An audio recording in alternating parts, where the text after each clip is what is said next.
vicious cycle, yeah, and it needs to be broken. And these children will end up or dead or in prison. Going from seeing somebody every day that you love and you care for to losing them.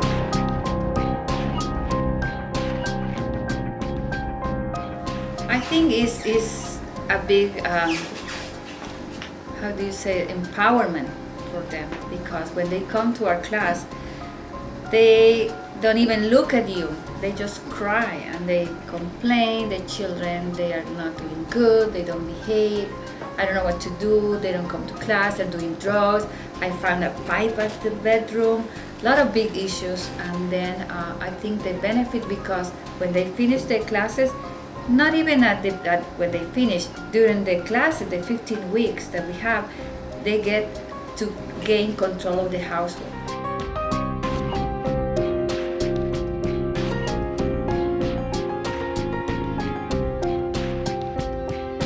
I don't know, supposedly that I have a bad attitude, that I talk back a lot, and then all this crap. Yeah. Okay. And yourself, Sonia? Because I talk back to my mom, and also because I got caught with drugs. ¿Y ustedes se sienten frustrados? No, o sea, pero cambio, he visto ella bastante cambio. La consistencia es importante para que vean en realidad cambio. Porque si un día lo castigan, el otro día, ay, pobrecita, no recibe nada, ¿qué mensaje le dan a los niños? Mi nombre es Amanda López. ¿Y sí? Las clases que nos están dando están bien, están bonitas, me gustan porque a mí me han enseñado mucho. Porque antes yo tenía un carácter muy violento, o sea, no tenía paciencia. Y estas clases me han ayudado mucho a como, ¿verdad?, a relajarme. Y cuando está en una situación que no la sabía antes controlar, ahora sí. Nos han dado muchas clases donde uno, ¿verdad?, cómo le enseña a comportarse cuando los hijos están rebeldes o no le quieren escuchar a uno. Y entonces yo antes hacía como que también me enojaba, me ponía como al nivel de ellos, ¿no? Pero ahora no, ya soy más calmada, más tranquila. Pienso antes de hablar y de actuar. My name is Lionel Chavez, and I work for Para los Niños. I'm a youth and family advocate, and I run a youth group where the kids are anywhere from about 13 to 17. I make exceptions. And I went and learned the Parent Project program. Amalia and we learned it at the same time, and we kind of hooked up to co-facilitate the classes together. And then I got to know Amalia better and what her program's all about, and then they asked me about if I would like to be a mentor for their program, and I agreed to do it.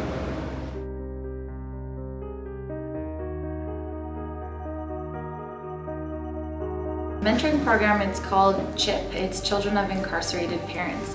And what we do is we find mentors and match them with children between the ages of 8 and 14 years of age who are struggling with the loss of a parent due to incarceration. I always said to the parents when they start, this is not a game. If your children is doing drugs, if your child is doing gang, this is not a game. The family is gonna end up or crying because he died or she died, or crying because he's in jail. Que somos, los padres de familia pueden tener dos.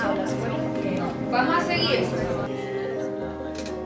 I think there's very few kids in my youth group that have ever even been to something as simple as Disneyland that they've never been to. So, and then I've got kids that have never even seen the beach. I mean, it's hard to believe. We live here, we live a few miles, but there's kids that have never seen the beach.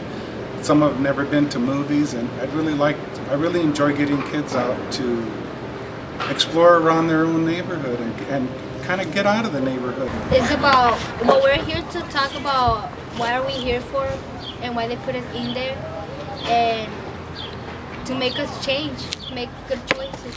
Good choices. And you guys think it's for the better? Yeah. That's great.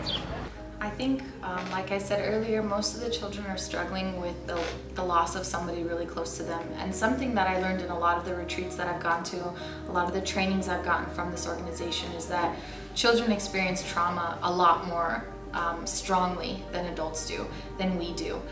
So when something traumatic happens, like the loss of a parent, like the loss of a loved one due to incarceration, you know, going from seeing somebody every day that you love and you care for to losing them and never being able to see them, and maybe once a month, maybe once every 2 months, is a big, you know, has a strong impact on a child. And so what these children are seeking, is attention, is love, is someone to listen to them. The biggest, most important thing that we strive to teach our mentors is to listen. Because most important than anything, those children are looking for somebody to listen to what they have to say. The person who commit a crime has to be accountable. We're not talking about the person who commit a crime. We're talking about the innocent victims, the children and the families. They are paying a sentence. These children carry a sentence. I came into the class in the beginning when there was a mom talking about how her daughter had swallowed 20 pills and she had to go to the hospital and they had to pump her stomach, and she was traumatized, crying in class. And then, you know, a parent who's dealing with their child smuggling drugs in class, an 11-year-old smuggling drugs in class, and then you see the following week, every morning or every time we come to the class, we go around and we ask each parent, how is the home? How is everything going? How's your relationship with Jennifer? How's your relationship with with your child? And they'll say, it's better, it's better. And every time you hear it's better, it just makes you feel a little bit better about what you're doing for them. I like it. I have learned a lot of things. That's good. That's real good. Sort of like what the class is meant for, right? And Yeah. do you think it accomplishes that goal? Yeah. I actually now, when I have fights, I actually want to do the same thing, right? But it just comes into my head, oh, you know, I'm gonna get locked up if I do it again. Real good. We as community, we are so punitive. We don't like to give second chances, or we sometimes don't think, we just think about the crime, but we don't think about all the people affected when the crime happened. This is not just about the offender. This is just about all the people affected when the crime happened. We're talking about victims, we're talking about the family of both, including children. It's not just a victim and an offender. It's a circle of people affected. And as a community, our community is affected.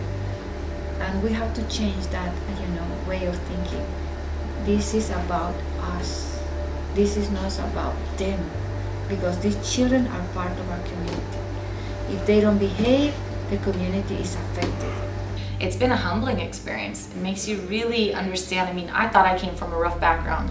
I have nothing on these children and these parents, and it really makes you think about the opportunities that you had that most people in this kind of environment don't have.